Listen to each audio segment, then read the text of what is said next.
सूक्ष्म शिक्षण महाविद्यालय का नाम कौटिल्य महिला शिक्षक प्रशिक्षण महाविद्यालय नया गांव कोटा। छात्र अध्यापिका का नाम ज्योति नागर, कक्षा B.Ed प्रथम सेमेस्टर, विषय सूक्ष्म शिक्षण। सूक्ष्म शिक्षण का अर्थ। सूक्ष्म शिक्षण दो शब्दों से मिलकर बना है, सूक्ष्म प्लस शिक्षण। सूक्ष्म का तात्पर्य छोटा सा, शिक्षण का तात्पर्य प्रशिक्षण के दौरान कक्षा में दिया जाने वाला शिक्षण से है। सूक्ष्म शिक्षण एक शिक्षक प्रशिक्षक तकनीक है जिसके द्वारा शिक्षक एक शिक्षण सत्र की रिकॉर्डिंग की समीक्षा करता है ताकि छात्रों से रचनात्मक प्रक्रिया प्राप्त की जा सके कि छात्रों ने शिक्षण में क्या क्या काम किया था और फिर उनकी शिक्षण तकनीक में क्या क्या सुधार किए जा सकते हैं।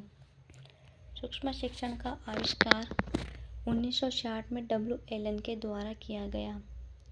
बाद में इसका उपयोग किथ एचिसन सभी रूपों में शिक्षकों में कौशल विकसित करने के लिए किया। सूक्ष्म शिक्षण की परिभाषा। एलन के अनुसार सूक्ष्म शिक्षण शिक्षण का लघु रूप है जिसके अंतर्गत छोटी कक्षा को थोड़ी देर पढ़ाना होता है। V.M. शोर के अनुसार सूक्ष्म शिक्षण कम अवधि कम शिक्षण क्रियाओं वाली प्रविधि है। ब्रूस के अनुसार सूक्ष्म शिक्षण शिक्षण प्रशिक्षण की प्रविधि है जिसमें शिक्षक स्पष्ट रूप से परिभाषित शिक्षण कौशलों का प्रयोग करते हुए ध्यानपूर्वक नियोजित पाठों के आधार पर 5 से 10 मिनट तक वास्तविक छात्रों के छोटे समूह के साथ अंतःक्रिया करता है जिसके बाद उसे अन्य माध्यमों पर प्रेक्षण प्राप्त करने का अवसर मिलता है। सूक्ष्म शिक्षण प्रक्रिया।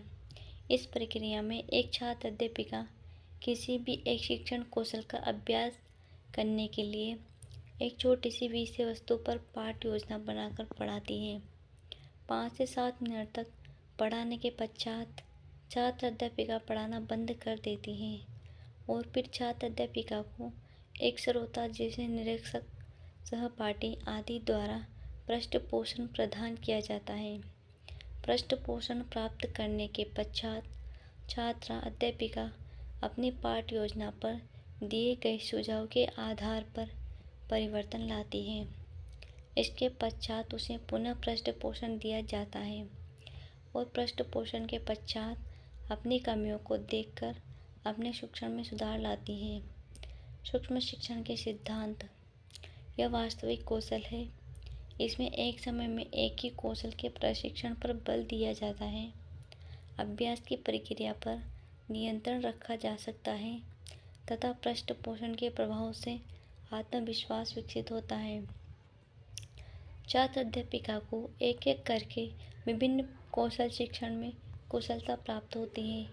छात्र अध्यापिका द्वारा जो गलतियां शिक्षण में की गई है उनको दूर करने का पुनः अवसर मिलता है। छात्र अध्यापिका को तुरंत ही पृष्ठपोषण प्राप्त हो जाता है। सूक्ष्म शिक्षण की विशेषताएं। सूक्ष्म शिक्षण में पाठ योजना केवल शिक्षण के लिए छात्र अध्यापिका को विषय वस्तु की एक छोटी इकाई को ही तैयार करना पड़ता है। छात्र अध्यापिका 5 से 10 मिनट छात्रों की कक्षा में अध्यापन करती हैं। यह छात्र वास्तविक छात्र होते हैं और वास्तविक छात्र न मिलने पर छात्र अध्यापिका से ही छात्रों की भूमिका का निर्वहन कराया जाता है।